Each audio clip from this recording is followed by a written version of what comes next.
വച്ച് ഒരു മാന്ത്രിക ലോകം സങ്കല്പിച്ചു നോക്കൂ. അവിടെ ആകാശത്ത് മേഘങ്ങൾ ഒഴുകി നടക്കുന്നുണ്ട്. മനോഹരമായ ഒരു ഹൈസ്കൂളും അവിടെയുണ്ട്. ആ സ്കൂളിലെ ഏറ്റവും ധനികയായ, എല്ലാവരും സ്നേഹിക്കുന്ന ഒരു പെൺകുട്ടിയാണ് ഡാനോ. അവൾക്കൊരു വലിയ പ്രണയമുണ്ട്. പക്ഷെ കൂടെ ഹൃദയത്തിന് ചെറിയൊരു അസുഖവുമുണ്ട്. ഒരു ദിവസം പെട്ടെന്ന് അവളുടെ ചുറ്റുമുള്ള ലോകം മാറിമറിയാൻ തുടങ്ങി. കണ്ണടച്ചു തുറക്കും മുൻപ് സമയം കടന്നുപോകുന്നു. അന്തരീക്ഷത്തിൽ ഒരു പുസ്തകത്തിന്റെ താളുകൾ മറിയുന്ന ശബ്ദം കേൾക്കുന്നു.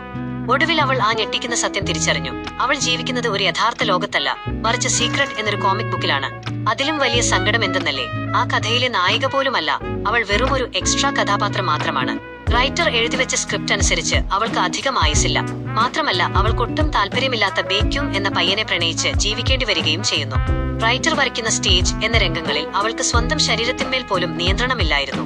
എന്നാൽ റൈറ്റർ ശ്രദ്ധിക്കാത്ത ഷാഡോ എന്ന സമയത്ത് അവൾക്ക് സ്വന്തം ബുദ്ധിയോടെ ചിന്തിക്കാൻ കഴിഞ്ഞു. തന്റെ വിധിക്ക് മുന്നിൽ തോറ്റുകൊടുക്കാൻ ഡാനോ തയ്യാറല്ലായിരുന്നു. സ്വന്തം ജീവിതത്തിന്റെ നായികയാവാൻ അവൾ ആഗ്രഹിച്ചു. അങ്ങനെയിരിക്കെയാണ് ഒരു ദിവസം അവൾ ആ സ്കൂളിൽ വെച്ച് ഒരു അത്ഭുതത്തെ കണ്ടെത്തുന്നത്. റൈറ്റർ ഒരു പേരോ ഡയലോഗോ പോലും കൊടുക്കാത്ത വെറുമൊരു ബാക്ക്ഗ്രൗണ്ട് ക്യാരക്ടറായ സ്റ്റുഡന്റ് നമ്പർ 13 അവനെ തൊടുമ്പോൾ റൈറ്ററുടെ സ്റ്റേജിൽ മാറ്റങ്ങൾ വരുന്നത് ഡാനോ കണ്ടു. അവൾ അവന് ഹാരു എന്ന് പേരിട്ടു.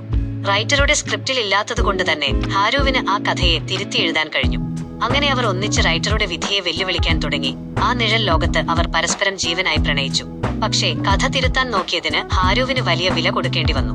റൈറ്റർ അവനെ ആ കഥയിൽ നിന്ന് തന്നെ ഇല്ലാതാക്കി കളഞ്ഞു. ഡാനോ ഒരുപാട് കരഞ്ഞു. പക്ഷേ അവരുടെ പ്രണയത്തിന്റെ ശക്തി കൊണ്ട് ഹാരു തിരിച്ചു വന്നെങ്കിലും അവന് പഴയ ഓർമ്മകളെല്ലാം നഷ്ടപ്പെട്ടിരുന്നു. ഇതിനിടയിലാണ് വില്ലനായ ബേക്യുങ്ങിനും ബോധം വരുന്നത്. റൈറ്ററുടെ പഴയൊരു ചരിത്ര കോമിക് ബുക്കിലും ഇവരെല്ലാം ഉണ്ടായിരുന്നുവെന്നും അന്ന് തന്റെ കൈകൊണ്ടാണ് ഡാനോ കൊല്ലപ്പെട്ടതെന്നും അവൻ തിരിച്ചറിഞ്ഞു. ഈ ജന്മത്തിലെങ്കിലും അവളെ രക്ഷിക്കാൻ അവൻ ആഗ്രഹിച്ചെങ്കിലും ഹാരുവിന്റെ മനസ്സിലെ പ്രണയം ഓർമ്മകളെല്ലാം തകർത്ത് വീണ്ടും ഉണർന്നു വന്നു. അവർ വീണ്ടും ഒന്നിച്ചെങ്കിലും വിധി വിട്ടുമാറിയില്ല. റൈറ്ററുടെ കഥയനുസരിച്ച് ഡാനോ സ്റ്റേജിൽ വെച്ച് മരിക്കുകയും അവൾക്ക് ഹാരുവിനെ കുറിച്ചുള്ള ഓർമ്മകൾ പൂർണ്ണമായി നഷ്ടപ്പെടുകയും ചെയ്തു. തനിച്ചായിപ്പോയ ഹാരു വിട്ടുകൊടുത്തില്ല. അവൻ അവളുടെ പിന്നാലെ നടന്ന് അവരുടെ പ്രണയത്തിന്റെ ഓർമ്മകൾ ഓരോന്നായി തിരികെ നൽകി അവളെ വീണ്ടും സ്വന്തമാക്കി. ഒടുവിൽ ആ കോമിക് ബുക്കിന്റെ അവസാന പേജും എത്തിച്ചേർന്നു. പുസ്തകം അവസാനിക്കുമ്പോൾ ആ ലോകം മുഴുവൻ മാഞ്ഞു പോകാൻ തുടങ്ങി. ചുറ്റുമുള്ള ചുവരുകളും ആകാശവും ഇല്ലാതാകുന്ന ആ ഇരുട്ടിൽ വെച്ച് എവിടെയാണെങ്കിലും ഞാൻ നിന്നെ തിരഞ്ഞുപിടിക്കും എന്ന് ഡാനോയ്ക്ക് വാക്ക് നൽകി ഹാരു അവളുടെ കണ്ണുമുന്നിൽ മാഞ്ഞുപോയി. ആ പുസ്തകം എന്നേക്കുമായി അടഞ്ഞു. എന്നാൽ കഥ അവിടെ തീർന്നില്ല.